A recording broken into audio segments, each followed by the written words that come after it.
느낌이세요? 훈련받을 생각에 너무 착잡하고요. 친구들이랑 가족들이 이제 못 봐서 조금 슬픕니다.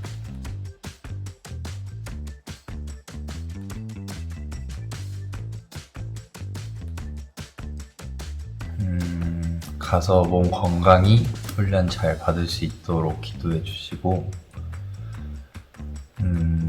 가서도 신앙생활 열심히 잘 할 수 있도록 기도해 주세요.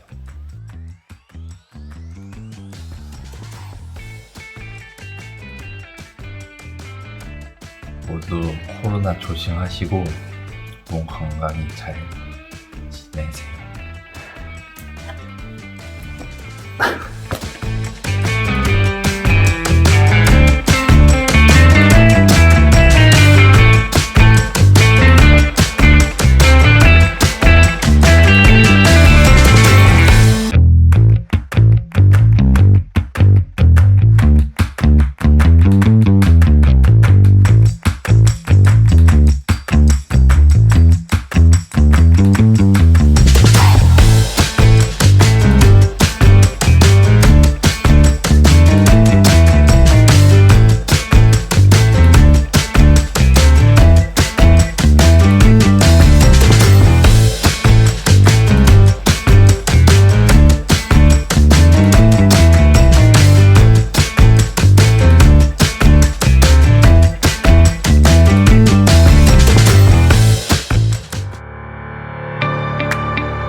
인도에서 코끼리를 훈련시킬 때 하는 유명한 방법이 있습니다.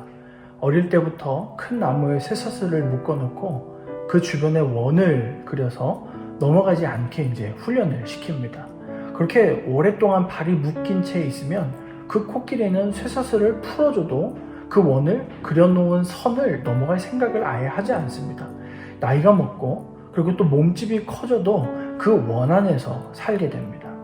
여러분들이 보기에는 이 코끼리가 되게 멍청해 보이지요? 그런데 코끼리는 수많은 동물들 중에 지능지수 이 IQ가 2위입니다. 1위가 돌고래인데 IQ가 90이고요. 코끼리가 80입니다. 그러니까 지상에 사는 동물 중에서는 IQ가 가장 높아서 사람과 교감을 가장 잘하는 동물 중에 하나가 바로 이 코끼리입니다. 그 밑에 수만 가지 동물들이 있는 거죠. 그러니까 코끼리는 정말 똑똑한 겁니다. 저는 오히려 이런 생각을 좀 해봤어요. 이 코끼리가 너무 똑똑해서 멍청한 행동을 하는 건 아닐까? 너무 똑똑해서 자신이 배우고 익숙한 것에만 맞다고 생각하고 확신하면서 사는 것이죠. 반대로 그런 말이 있지 않습니까? 무식하면 용감하단 말이 있잖아요. 코끼리는 유식해 보여서 오히려 용감하지 못하고 원 밖을 나가는 용기가 없는 것은 아닐까 생각을 해봅니다. 저는 이 코끼리를 보면서 신앙생활을 하는 우리 그리스도인들을 생각하게 됩니다. 우리 그리스도인들은 여러분 무식할까요? 유식할까요? 제가 보기엔 지금까지 기독교 역사상 가장 유식한 시대를 살고 있는 그리스도인들일 겁니다. 말씀에 대해 아는 것도 가장 많고 모르면 쉽게 찾아볼 수 있는 정보화 시대를 살고 있는 우리 그리스도인이죠. 또한 교회에서 여러 훈련과 말씀에 대해서 들은 것들이 가장 많은 세대입니다. 그렇다고 해서 이러한 그리스도인들이 성숙하다고는 말할 수 없습니다. 많은 사람들이 오해하고 있는 것이 있는데 유식함과 성숙함은 비례하지 않다는 것이죠. 신앙생활에 대해서 많이 안다고 해서 성숙하지 않다라는 것을 저는 목회하면서 여러 사람들을 경험하면서 깨닫게 됩니다. 심지어 제 자신을 보면서도 그러한 것들을 느낍니다. 때론 저도 성숙하지 못한 신앙생활을 하는 모습을 보이면 더 큰 확신이 됩니다. 이게 오래 다니는 것과 성숙은 관련이 없구나. 직분과 성숙은 비례하지 않는구나. 때론 신앙생활을 좀 하는 사람들이 오히려 어린 모습을 보여줄 때가 정말 많습니다. 어린아이의 신앙의 대표적인 모습이 모든 생각의 중심이 자기 자신이죠. 마치 코끼리 주변에 그려놓은 원처럼 그리스도인 주변에 그려놓은 자기 자신이라는 원에서 벗어나질 못하는 것처럼 말입니다. 신앙생활을 하는 이유도 자기 자신 때문이지요. 자기의 성공, 자기의 평안, 자기의 능력, 자기 인간관계 등 모든 기도의 내용과 말씀을 바라보는 시선이 대부분 자기에게로 향하게 됩니다. 이것이 결국 자기라는 원에서 밖으로 벗어나지 못하는 어린아이 신앙의 모습인 것이죠. 저는 오늘 여러분들에게 한 가지 질문을 드립니다. 여러분들의 신앙은 이전보다 성장하였습니까? 만약 자신이 5년 교회를 다니고 10년을 교회를 다녔다면 멀리 생각할 것도 없이 2, 3년 전의 신앙생활보다 지금 자신이 성장하였는지 오늘 여러분들에게 한번 질문을 드리고 싶습니다. 제가 목회를 하면서 가장 안타깝고 불쌍한 사람들이 있는데 바로 변하지 않는 그리스도인입니다. 몸집은 커졌고 아는 것은 많지만 삶이 그리스도의 모습으로 변화가 되지 않는 자들이 사실 가장 안타깝죠. 여러분들은 취업과 승진을 위해서 스스로 변화되고 성장하려 애쓰지만 왜 신앙에는 여전히 그 자리에 머물러 계십니까? 내 신앙이 정체가 되고 있고 오히려 퇴보되고 있다는 이 사실을 인지하면서도 왜 그대로 방치하고 있습니까? 인생에 큰 타격이 없어서? 아니면 신앙생활까지는 신경 쓸 겨를이 없기 때문에 어떤 생각으로 여러분들의 신앙이 자라지 않는 그 심각함을 무시하면서 살고 있습니까? 여러분, 신앙은 결국 여러분들의 영과 혼과 육에 영향을 주는 것이기 때문에 겉으로는 사실 티가 나지는 않지만요, 여러분들이 겪는 위기와 환난과 그리고 또 어려움들, 유혹, 그리고 죄를 만날 그때 사용할 수 있는 숨겨진 힘과 능력입니다. 이 힘과 능력은 하나님과 함께하는 지속적인 신앙생활을 통하여서 계속 자라갈 수 있게 되는 것이죠. 세상의 유혹을 거부할 힘, 사단의 속삭임을 거부할 용기가 신앙생활의 성숙함 가운데 나타나기 때문이죠. 사랑하는 청년 여러분, 그리스도의 마음을 담아 여러분들에게 권면합니다. 그리스도의 성숙을 향하여서 달려갈 수 있게 되기를 바랍니다. 이전보다 더 깊은 신앙으로 나아가야 합니다. 첫사랑의 회복을 구하는 것뿐만이 아니라 이전보다 더 성숙해져야 하는 것이죠. 오늘 우리가 읽은 말씀에 저 개인적으로는 참 충격이었던 말씀이 나오는데요. 오늘 말씀에 이런 말씀이 있어요. 때가 오래되었는데 너희가 다시 하나님의 말씀의 초보에 대하여 누구에게 가르침을 받아야 할 처지이니 라고 나옵니다. 이 말씀에서 나온 너희라는 사람들은 신앙생활을 오랫동안 해왔던 사람입니다. 말 그대로 연수가 오래된 사람들이죠. 그런데 이 사람들에게 한 가지 충격적이면서 안타까운 말이 있었는데요. 말씀의 초보를 다시 배워야 하는 처지라는 겁니다. 마치 목사에게 구원의 확신부터 다시 배우고 오세요 라고 말하는 것과 다를 바가 없는 거예요. 이 얘기를 듣는 히브리인들은 여러분 얼마나 충격이 되겠습니까? 나보고 다시 배우라고? 여러분, 여기서 주목해 보아야 할 말씀 중에, 이 말씀의 단어 중에 다시라는 말에 좀 우리가 집중을 해보면 좋겠어요. 다시 배워야 한다라는 말, 여러분, 이것은 무엇을 얘기하는 것이냐면 지금 오랫동안 신앙생활을 해온 그 사람이 자꾸 과거에 하나님을 모르던 신앙생활을 했던 그때로 돌아가게 되는 그 상황을 지금 보여주고 있는 겁니다. 그런데 여기서 이 말씀의 초보에 대해서 다시 가르침을 받아야 한다는 것은 새가족 성경 공부를 다시 시작해서 구원의 확신을 다시 배우는 이러한 학문적인 가르침이 아닙니다. 이건 이미 오래 다닌 사람들은 다 아는 가르침이에요. 아는 걸 또 배우라는 말을 하는 게 아닙니다. 뭘 정말 얘기하고자 하는 것이냐면 말씀이 삶에서 경험되어지는 그 말씀의 초보를 얘기하는 겁니다. 여러분, 여기서 배운다라는 것은요, 배워서 안다라는 것은 경험적인 알을 말하는 것입니다. 마침 여러분 혹시 여러분 중에 커말 자격증을 딸 때 엑셀에 대한 이론으로 배운 그 지식을 가지고 나 엑셀 알아 라고 이렇게 얘기하는 것과는 좀 다른 수준인 겁니다.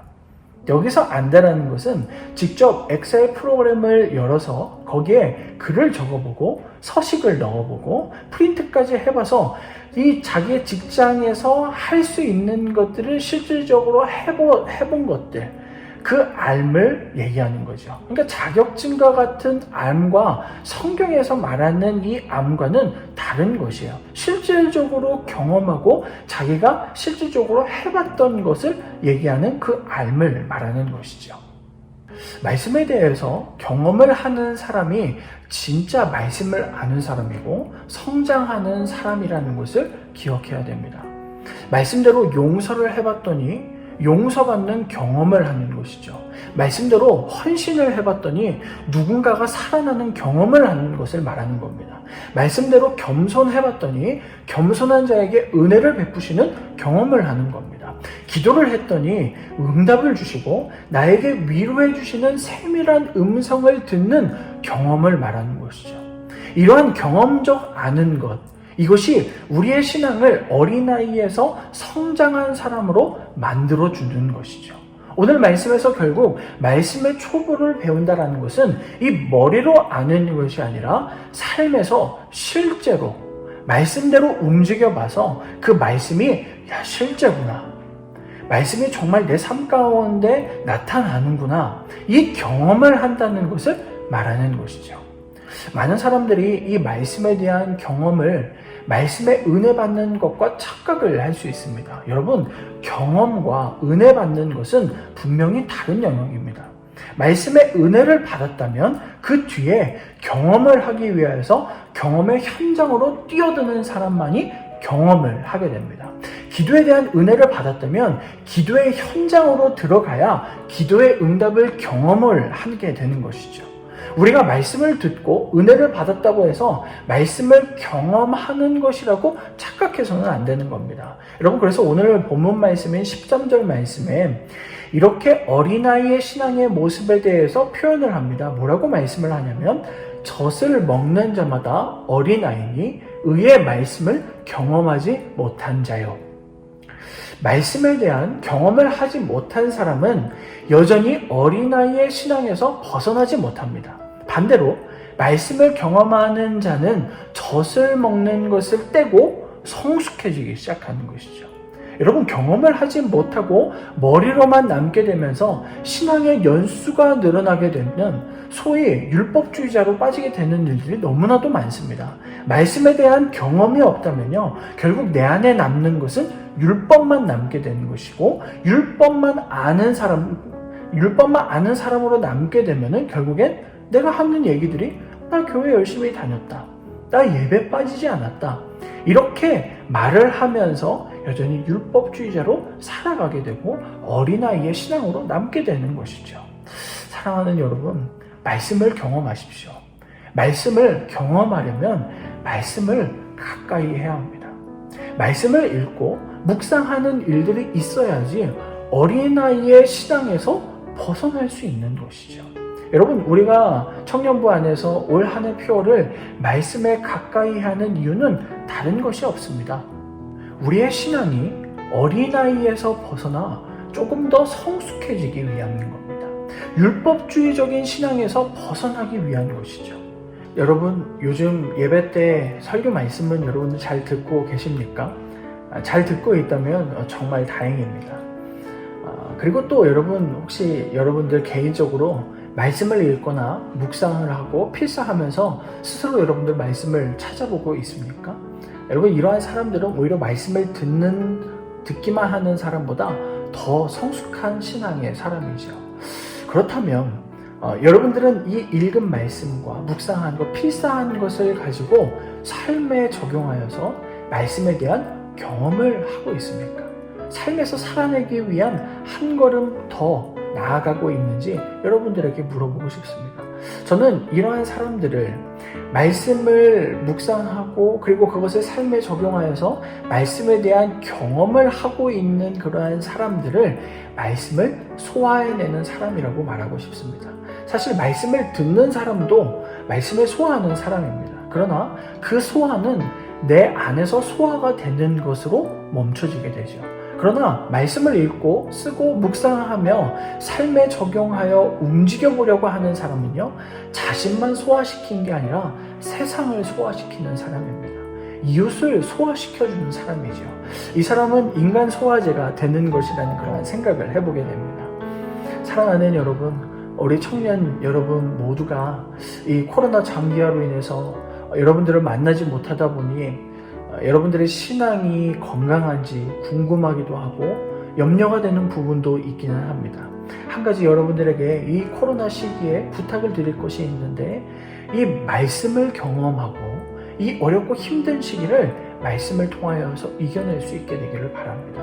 어떻게 보면 성경이 상당히 방대하고 두꺼운 이 말씀이 나에게 얼마나 가까운지, 나의 삶의 전체를 아우르고 있는지 이것이 잘 느껴지지 않고 경험이 되지 않을 그때요, 여러분 말씀에 한번 가까이 나아가기 시작할 그때요, 이 말씀이 나에게 얼마나 가까운지, 나의 삶 전체를 아우르고 있다는 것을 깨닫게 될 것입니다.